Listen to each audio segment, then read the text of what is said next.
Joerg, tell everyone a little bit about yourself. Yeah, what to tell? I'm with Sinn for 10 years now. I had a short break of 4 years in between. I was the former purchasing and supply chain manager and took care of IT in the company. After 4 years, I got a call from the owner, from Mr. Schmidt. That was 7 years ago. He asked me, could we meet? And could you please take over sales?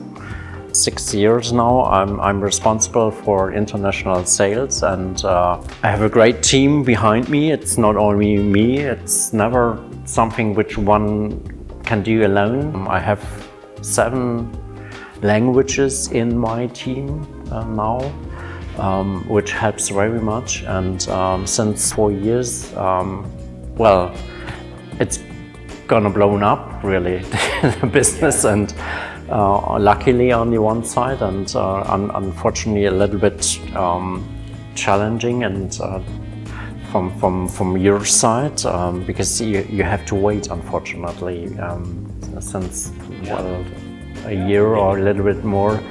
We'll dig into that. Yeah, we do that, yeah, later. Yeah, and it's really a pleasure to be over here, really. That's great to see you all. And it's your first time to Vancouver? It's the first time to Canada. I've been to many places in the world, but not to Canada. And COVID stopped traveling for 2.5 years, yeah. And otherwise, probably I would be here earlier. The first question I had to ask, I'll make it a really simple one, is why is Sinn so great?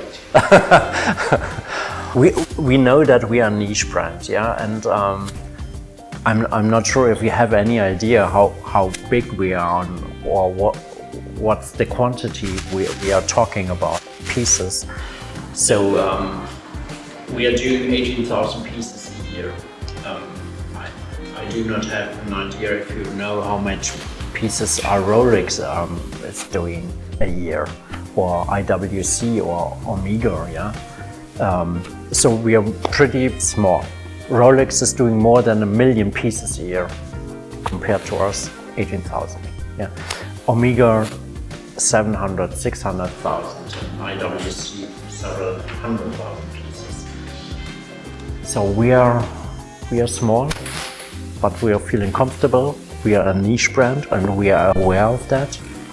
And we have some unique things to tell. We have some unique technologies you may know, or maybe we have time to talk about that later. We are coming from the pilot side and move to the diving watches, yeah, with and without complications, with and without technologies. Yeah, a small, mid-sized brand from Germany, 60 years now old, 61 years old, and it's one of those brands that's kind of flown under the radar for so long.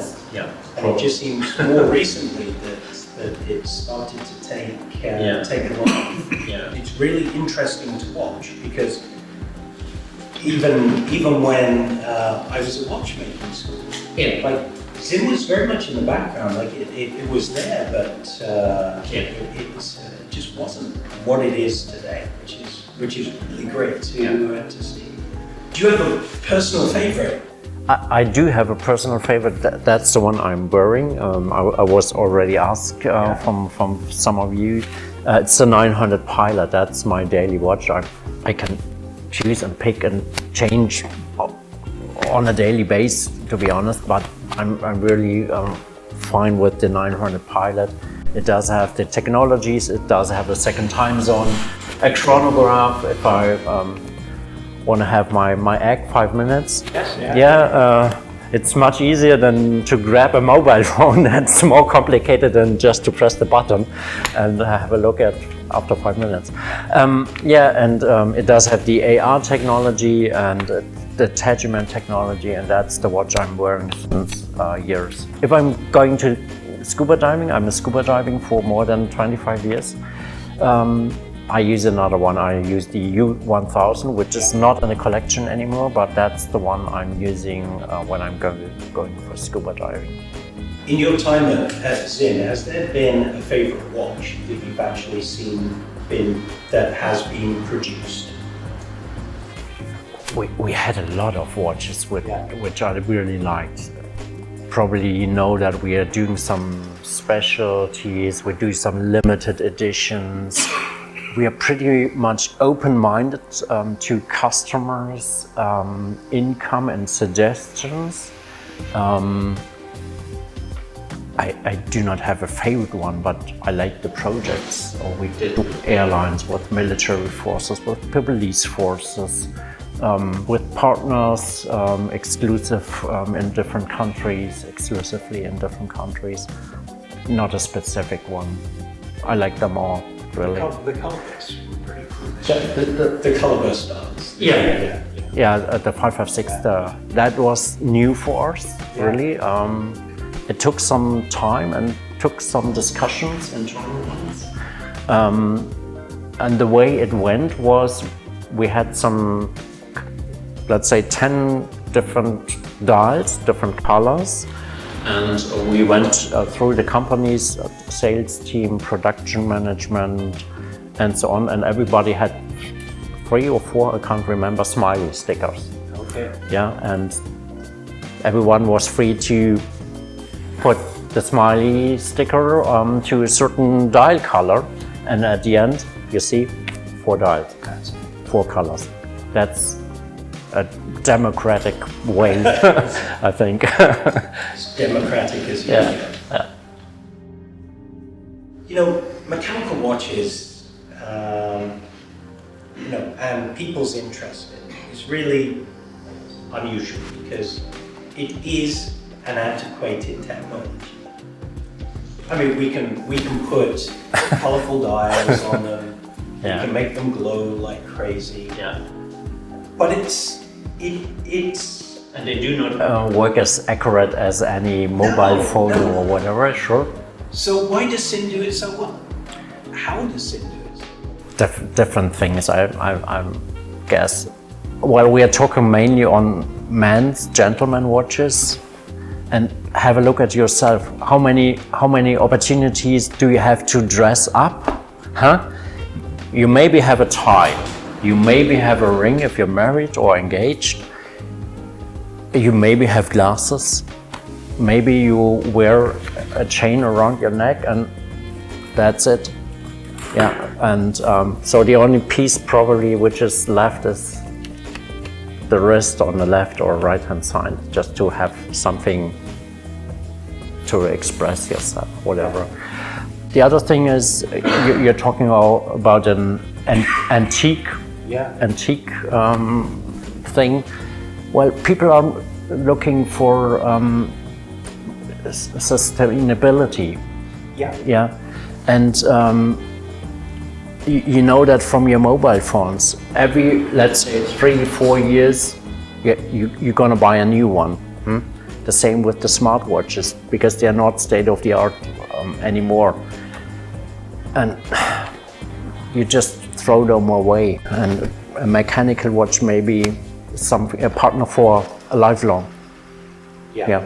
And that's something which has, I think, at the moment as well. Yeah. People are looking for and take care of things they're buying. It would be really interesting if we could get that younger generation of people understanding that side of watchmaking. For the sake that it isn't about changing batteries all the time or a lifetime of quartz movement. Now this is a lifetime watch. Yeah.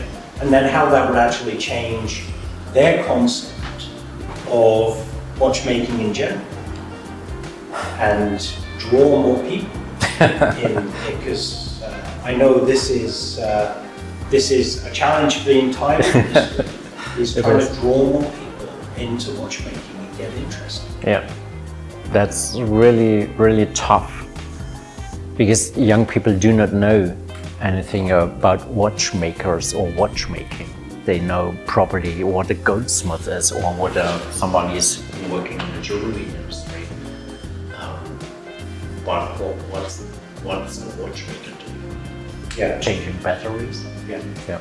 That's probably the only thing they know. So it's hard to find young people and attract them to become a watchmaker and do a 3 or 2.5 years apprenticeship. The watchmakers are the bottleneck at the moment, for not only for us, for everyone in the industry. Yeah, yeah. Even on the retailer side, on the manufacturing side, really, it's tough, really. Why has there been a recent uptick in the demand for Sinn? What's making Sinn so popular? I think in the last years we focused, especially with the new models we released, what's typical for Sinn. Yeah. What's the Sinn DNA? Where we're coming from and where we want to go. That's probably one thing. Social media helps a lot for the small brands. We found lots of new partners in the last 3, 4, 5, 6 years, yeah. And we trained them a lot. You spoke about that. We met on video, on e-meeting or Zoom or whatever. And I did a lot of trainings with partners worldwide to reach each retailer and each one who's in the sales business, the sales people. That I remember there was one conference training last year during COVID. In Asia, all the shops were closed. Nothing was going on, but we had the time to train everybody. So we had, I think, 100 people from Malaysia and Singapore joining from home, from office, wherever. Yeah, 2 hours and have them trained and get closer to the brand, understand the technologies, how to transport the Sinn DNA and the technologies and to customers. So that truly is word of mouth. Yeah. So instead of being idle, yeah, you chose that time to... And immediately after COVID started, I bought all the equipment, needed cameras and software and whatever, and started immediately to train the people, remote. To reach 80 people, 100 people in Malaysia or Singapore, it's impossible. I would have traveled for weeks or whatever to meet all the ladies and gentlemen. I think this may be a question for people out here. Is it the design? Is it that also is responsible for this? And if it is, how do you get to that point? How is Sinn designing things? Because we had a quick discussion about sort of the design workflow. So talk a little bit about that. There is no standard way or process. We are in constant contact with end customers from all over the world because we are on the direct selling side. We get so many proposals from partners, from retailers, from end customers, and sometimes there's just a nice idea. The last the one we did a pilot watch, the 717, which is a big one. With all the technologies we have. It's a proposal, a suggestion from a former jet pilot from the German military. He flew a Tornado jet. Yeah. And in the 80s, the Tornado was equipped with a clock from Sinn, a chronograph clock in the cockpit, on the right-hand side. And he said and asked, could you adapt that design to a wristwatch? So that's where it started. And then we released last year the 717, And then going around the company, checking. Yeah, sure. There's a small team of 4 or 5 people who are just discuss different proposals, designs, material. Brillo pads. Whatever. Watch dials. Yeah, sure. With the scratching thing, that's my idea. Obviously, really. Yeah. I just took an old dial, a black one, and went to where you can sand paper from 3M, something like that, just to get rid of corrosion on a car or whatever. Yeah. And I just used it and scratched the dial and made a proposal internally and said, well, could we do that? And well, some of my colleagues rejected, so we did our exclusive limited edition with Singapore, second limited edition with Japan, and we did it. We worked. Oh yeah, and wait, with another one. Right. Yeah, so you 1 or 3, I think. Is demand outpacing supply? Really? Or is it down to The supply from suppliers is not a problem. You may know that the cases are coming from eastern part of Germany, a company which is called SUG, which we own. It's a daughter company. So we are not running short of parts like movements, cases or whatever. We always have a lot of stock on parts, especially movements. Bottleneck is the watchmaking side, really. Yeah, and the demand just, I told you, blew up in the last couple of years, and. So let's talk a little bit about in-house. Yeah. It's most certainly a buzzword.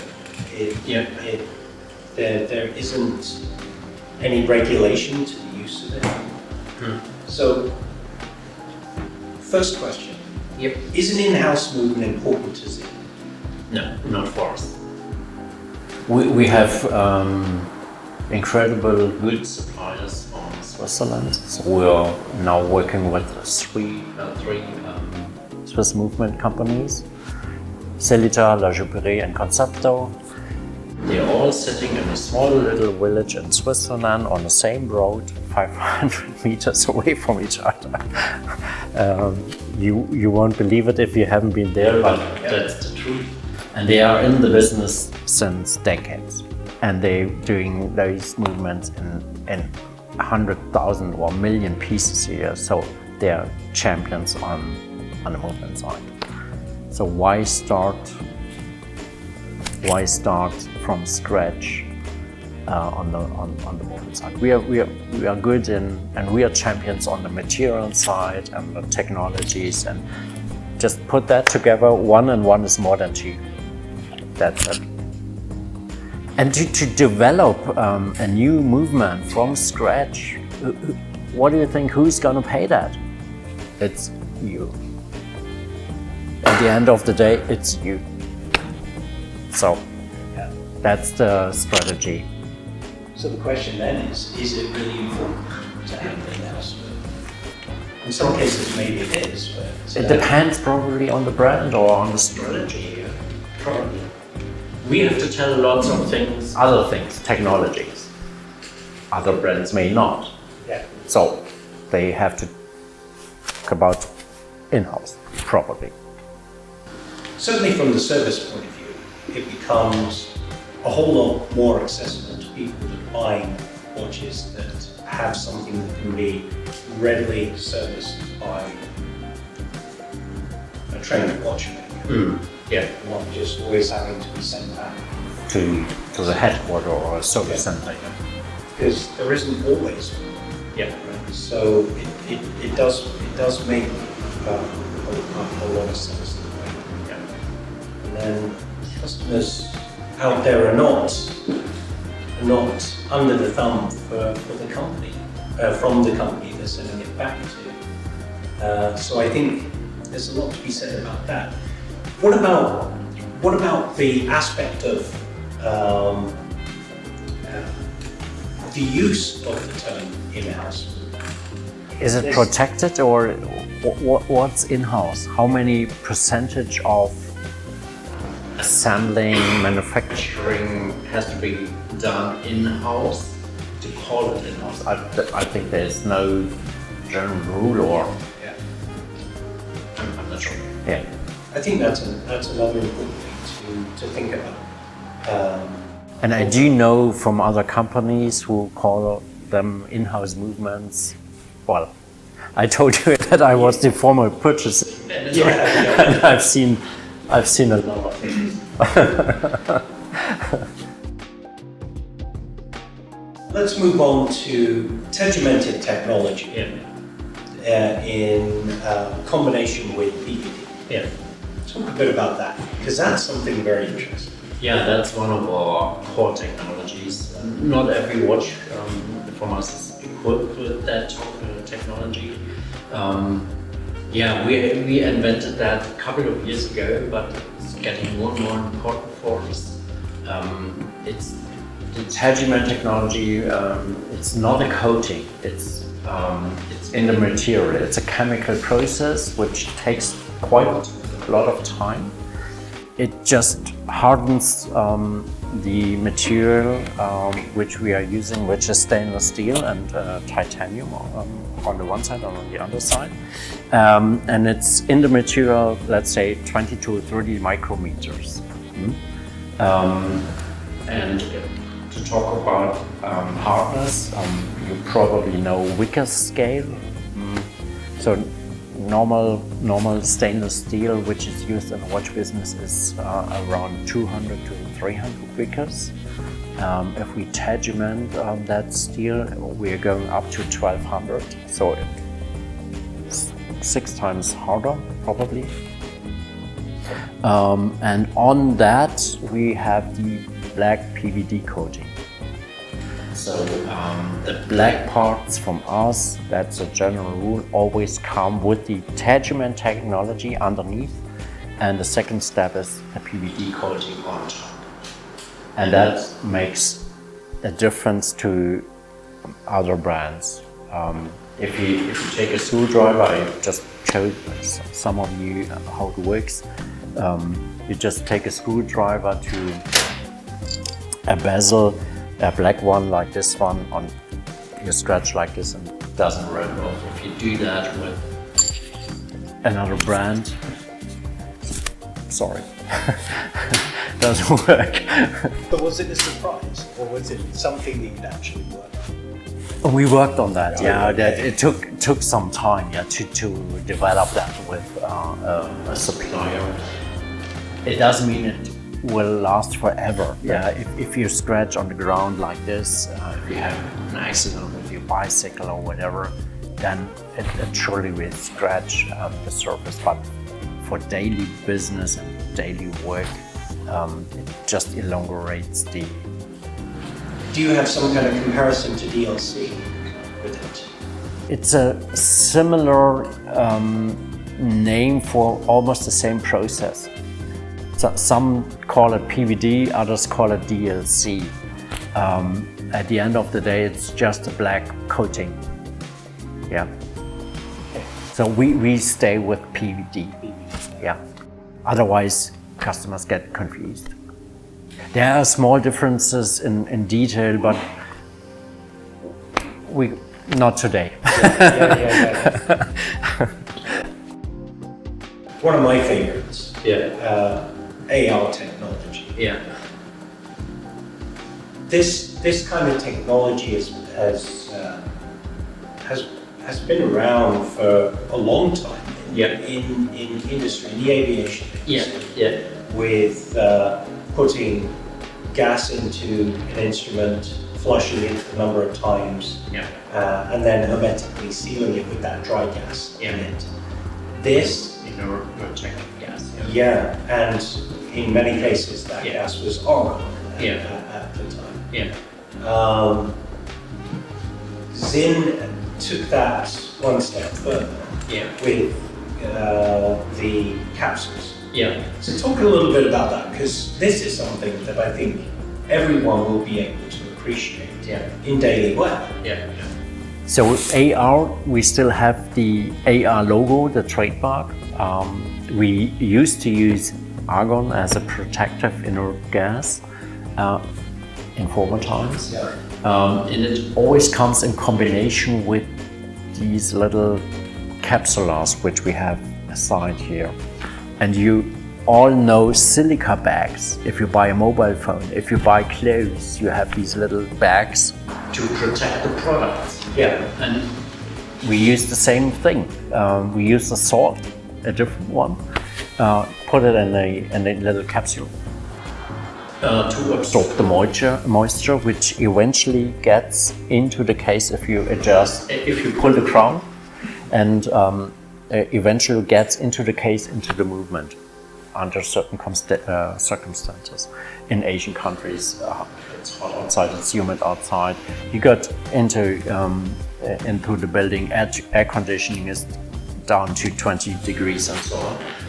So we use a salt which is copper sulfate. It's not a secret, but the advantage of that salt is, if it's dry, it's white, and the more it absorbs moisture, the bluer it gets. So, and we have a little window here, a little sapphire crystal, so you can monitor yourself what's the absorption rate with the capsule. And mine is years old now, and I travel a lot, and it's still almost white. So it's nothing which happens within 3 weeks or something like that. But it protects the movement. It protects parts of the movements from getting corrosion. And we use the gas to get the oxygen out. That's the main thing. And in combination, it just elongates service times.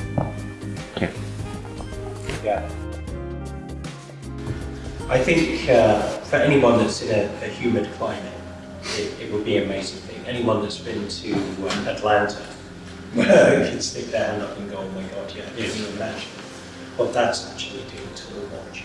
But it doesn't matter whether it's sealed by a gasket. Eventually, it's a plunger.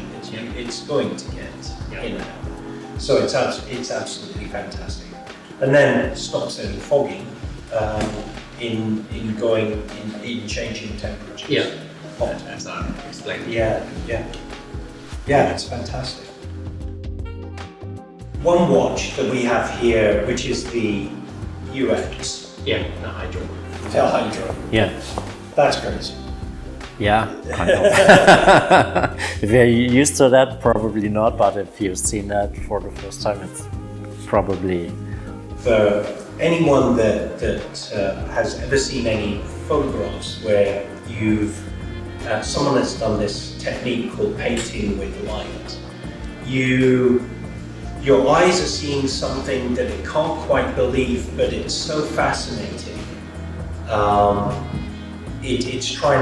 You're trying to understand it so deeply, and that's the moment when you're actually seeing no air gap between the crystal and the dial itself. It's incredible. Why was it developed? We have been asked from a military force in Germany to supply a watch for them with certain requirements, and one important requirement was have no reflection on the sapphire crystal, no mirror effect above water and underwater. So that's why we invented the hydro technology and the UX series of diving watches. So for professional divers, for guys who go on a mission, that's why we call them mission timers. We invented that UX diving watch, and the whole movement, which is a quartz battery driven one, the dial and hands are swimming in oil. And you probably do not know that we have a special case bag invented because if it's getting warmer outside, the oil will expand. But how to compensate the expansion volume, or if it's getting colder, how to compensate the shrinking of the oil. So other brands have a little air bubble inside, which is swimming around. And the air bubble is growing or getting smaller depending on the temperature. And we invented a special case bag which is moving. So it's a two-part case bag, and one part is getting out or in, depending on the volume decrease or increase. That's a huge undertaking. Yeah, and it's water resistant, unlimited. That's why it's called UX. The X stands for unlimited, or pressure resistant, because you can't compress a liquid. You can compress air, but you can't compress a liquid. And so we guarantee 5,000 meters. Of course, nobody dives that deep.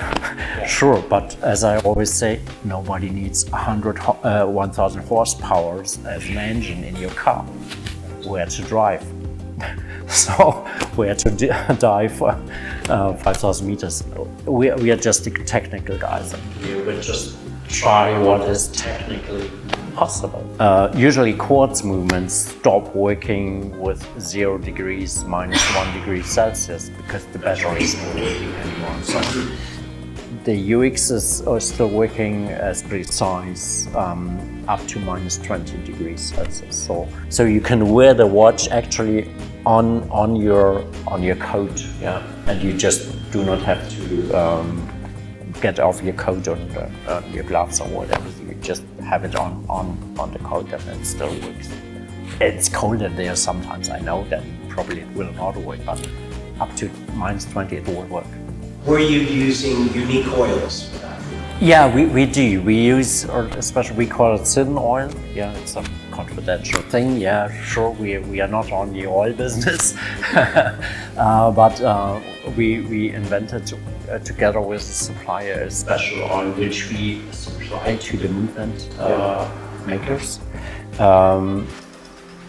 to guarantee -45 degrees with a mechanical movement. And it works as accurate as under normal temperatures. So +0 to +10 seconds. But specifically for cold weather. Yeah. Not taking it into the warmer areas of the world. Yeah, but it still works up to 80 degrees. Yeah. So we guarantee for certain models like the Arctis, -45 +8. Yeah. Where did the idea for that particular watch come from? Now, was there a Canadian aspect to it? Yeah, it was. Yeah, you have these not horse races, dog races over here. The idea came: why not have a watch which is called Arctis, Arctis Blue, the ice blue, and that's where the story started. Yeah. Dipal. Sorry? Dipal. Okay, another technology from us. Yeah, Dipal stands for diamond palette. That's the abbreviation.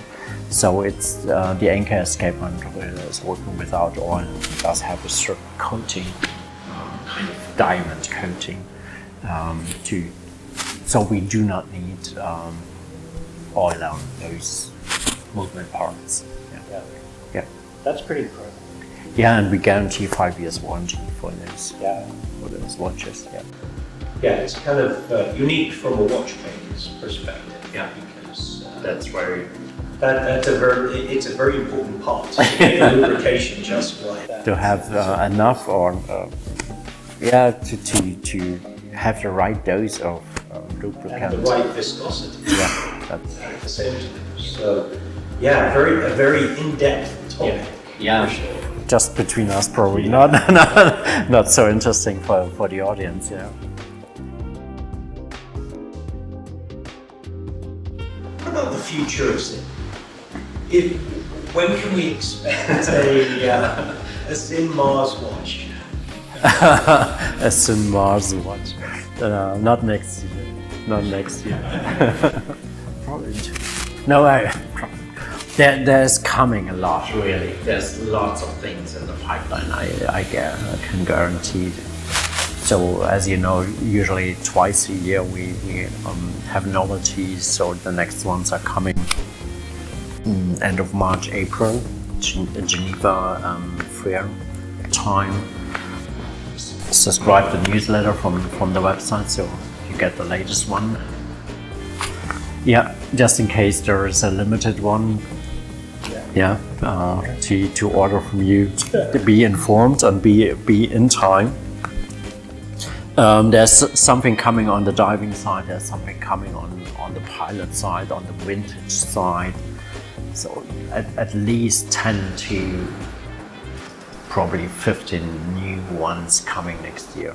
Limited ones and non-limited ones. There's something for everyone in every size, freehand, all the range really. Excellent. So I plan my trip to Frankfurt. Yeah. Well, that covered the next question, which was new releases. Yeah. So it's going to be interesting. I'm really interested now in the dive aspect of it. So what watches are coming from in that realm? In dive? That's coming. So diving is a ceramic case. No, for sure not a ceramic one, but probably something again similar to the 103, the classic 12 we did with the ceramic inlay.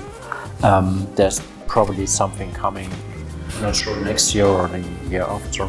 Some new materials.